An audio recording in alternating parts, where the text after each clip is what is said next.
Hello, आदाब, सत श्री अकाल, नमस्ते और जय जिनेंद्र। स्वागत है आपका अपने चैनल बी पॉजिटिव पर। आज मैं आपके लिए एक हार्ट टचिंग स्टोरी लेकर आई हूँ और मुझे पूरी उम्मीद है कि यह कहानी आपके दिल को जरूर छुएगी। तो आपका ज्यादा वक्त ना लेते हुए मैं इस कहानी को शुरू करती हूँ। दोस्तों, एक बार की बात है, एक बार एक अध्यापक एक संपन्न परिवार के शिष्य के साथ कहीं जा रहे थे। तो उस शिष्य को कुछ मजाक सूझी, क्योंकि उसको रास्ते में किसी गरीब मजदूर के जूते दिखाई दिए। उसने अपने अध्यापक यानी टीचर से कहा, गुरुजी, अगर हम इन जूतों को छुपा दे तो कितना मजा आएगा। अब उसको तो मजाक सूझ रहा था, लेकिन गुरुजी ने कहा कि नहीं, गरीब इंसान के साथ इस तरह का भद्दा मजाक करना ठीक नहीं है। ठीक है, अगर तुम्हें मजाक करना ही है तो हम इन जूतों में कुछ सिक्के डाल देते हैं और फिर देखते हैं कि उस गरीब मजदूर पर क्या इफेक्ट पड़ता है। और उन्होंने ऐसा ही किया। अब जैसे ही मजदूर अपना काम करके लौटा और उसने एक पाँव अपने जूते में डाला तो उसे कुछ कड़क सा महसूस हुआ। जब उसने हाथ डाला तो उसमें कुछ सिक्के दिखाई दिए। वो बहुत ही आश्चर्य में पड़ गया और आसपास किसी को देखा तो कोई नजर भी नहीं आया। वापस उसने दूसरा पैर अपने जूते में डाला और वापस उसमें उसे कुछ सिक्के दिखाई दिए।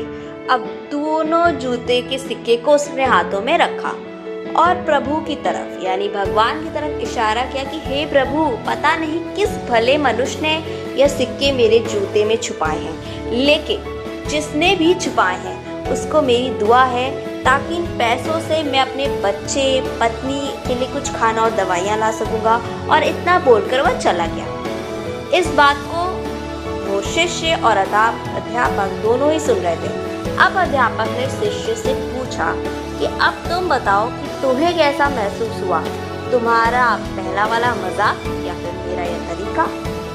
तो उसने कहा, गुरुजी, मैं आपसे बहुत क्षमा चाहता हूँ। अब मुझे समझ में आ गया है कि सच्ची खुशी किस चीज में है। जब हम किसी का मजाक उड़ाते हैं तो हम कुछ पल का आनंद, हमें बहुत मजा आता है, लेकिन इससे हमें बददुआ मिलती है। लेकिन अगर हम किसी की मुश्किल परिस्थिति में मदद करते हैं और जिसकी भी मदद करते हैं उसको भी नहीं पता कि हम उसकी मदद की है, लेकिन अंदर ही अंदर ये बात हमें पता है कि हमने जिस इंसान की मदद की है वो सच में ज़रूरतमंद था, तो यही सच्ची खुशी है। जब हम दूसरों को खुशी देते हैं तो हमें खुशी मिलती है और साथ में दुआएं भी। तो दोस्तों, इस स्टोरी से आप समझ गए होंगे, ये छोटी सी स्टोरी हमें बहुत बड़ी सीख देती है कि हमें खुशियाँ बांटते रहना चाहिए, लोगों की मदद करते रहना चाहिए और दान करते रहना चाहिए। जिसके भी आप काबिल हो, जितना भी आपसे बन पड़े दान करें, लेकिन ज़रूर करें और ज़रूरतमंद को करें। अब इसका मतलब ये नहीं कि आपको कंपलसरी या अनिवार्य रूप से इतने रुपए दान करने ही करने हैं, क्योंकि हर किसी की ज़रूरत अलग अलग हो सकती है। अगर आप किसी को पैसों का दान नहीं कर सकते तो कम से कम चीज़ों का करें। ज़रूरी नहीं बड़े बड़े मंदिरों में दान करें, जो आसपास आपको ज़रूरतमंद लग रहा है, छोटी से छोटी चीज़ जो आप कर सकते हैं। किसी एक बच्चे को एक पेंसिल की ज़रूरत है, अगर आप वो भी कर रहे हैं ना तो भी बहुत बड़ी बात है। तो ज़रूर करिएगा, खुशियाँ बांटते रहिए, खुश रहिए और आपका कीमती समय देने के लिए दिल से शुक्रिया। तो उम्मीद करती हूँ ये छोटी सी स्टोरी आपको ज़रूर दिल तक छुएगी और आप इसे ज़रूर अपने ज़िंदगी में भी उतारेंगे। तब तक के लिए till then take care, bye bye.